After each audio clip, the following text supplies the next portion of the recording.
پچھلے برس جہانگیر ترین کا شوگر اسکینڈل سامنے آنے کے بعد وزیر اعظم عمران خان نے شوگر مافیا کے خلاف ایک گرینڈ آپریشن کا اعلان کرتے ہوئے کہا تھا کہ وہ چینی کی قیمت کو 70 روپے فی کلو پر واپس لائیں گے اور اس بات کو یقینی بنائیں گے کہ آئندہ ایسا نہ ہو۔ اسی دوران حکومت کو یہ وارننگ دی گئی کہ اگر اس نے واقعی شوگر مافیا کو کنٹرول نہ کیا اور نشان عبرت نہیں بنایا تو وہ چینی کی قیمت کو 100 روپے فی کلو تک لے جائے گا۔ تاہم دوسری جانب وزیر اعظم عمران خان نے جہانگیر ترین کے ہاتھوں بلیک میل ہوتے ہوئے شوگر مافیا کے خلاف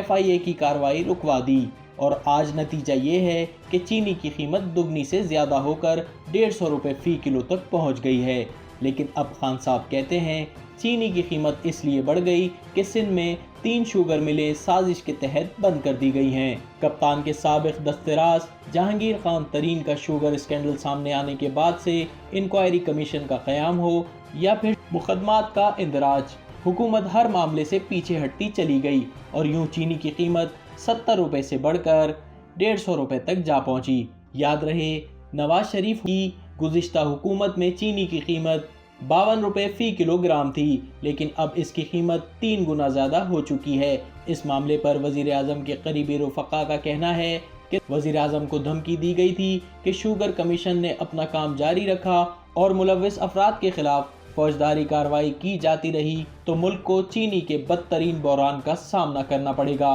لیکن سوال یہ ہے کہ جب عمران خان نے جہانگیر ترین اور شوگر اسکینڈل میں ملوث دیگر مافیا ممبران کے خلاف کارروائی ہی روک دی تھی تو پھر چینی کی قیمت ڈبل کیوں ہو گئی؟ حکومتی ذرائع کا کہنا ہے گزشتہ برس شوگر مافیا کی جانب سے دھمکیاں ملنے اور چینی کی قیمت بڑھنے پر وزیر اعظم نے تب کے DG FIA کو، جو کہ شوگر انکوائری کمیشن کے سربراہ بھی تھے، ہدایت کر دی تھی کہ وہ تحقیقات روک دیں ورنہ چینی کی قیمت 100 روپے فی کلو تک چلی جائے گی۔ وزیر اعظم کے نااہل مشیر برائے احتساب بیرسٹر شہزاد اکبر نے ذاتی طور پر شوگر مافیا کے خلاف اقدامات کی نگرانی کی تھی، لیکن چینی کی قیمتیں مسلسل بڑھتی رہیں۔ اسی دوران حکومتی وزراء کی جانب سے پریس کانفرنس کی گئی، یقین دہانیاں اور وعدے کیے گئے کہ حکومت تمام نظام کو دھارے میں لائے گی اور غیر قانونی منافع خوری کو روکے گی، لیکن اب صورتحال یہ ہے کہ شہزاد اکبر اور ان کا کوئی ساتھی اس معاملے پر لب کشائی کرنے کو تیار نہیں۔ FIA کی تحقیقات کے مطابق شوگر اسکینڈل میں ملوث لوگوں میں جہانگیر خان ترین، چودھری پرویز الہی کی فیملی، خسرو بختیار کے بھائی وغیرہ شامل تھے۔ جن اداروں سے کارروائی کے لیے کہا گیا تھا ان میں نیب، FIA،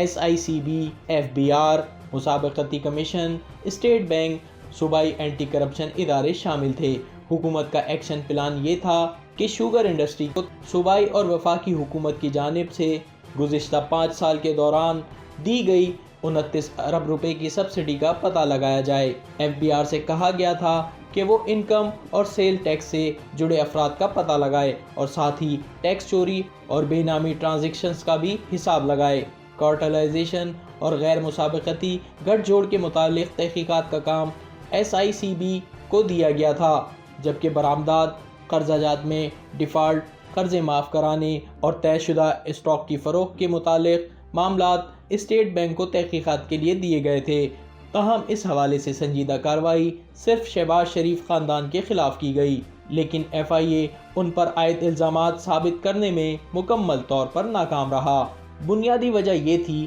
کہ عمران خان نے اپنی حکومت بچانے کے لیے جہانگیر خان ترین اور شوگر مافیا کے دیگر ممبران کے خلاف کارروائی روک دی، جس کا خمیازہ آج پاکستانی 150 روپے فی کلو چینی خرید کر بھگت رہے ہیں۔ YouTube پر گوگلی نیوز دیکھنے کے لیے youtube.com کی سرچ بار میں گوگلی نیوز TV ٹائپ کریں۔ گوگلی نیوز کے پیج پر سرخ رنگ کے سبسکرپشن والے بٹن پر کلک کرنا نہ بھولیے۔ YouTube پیج پر اپلوڈ ہونے والی ویڈیوز سے باخبر رہنے کے لیے بیل آئیکن پر کلک کیجیے۔ آپ کو ہر نئی ویڈیو کے بارے میں نوٹیفیکیشن موصول ہو جائے گا۔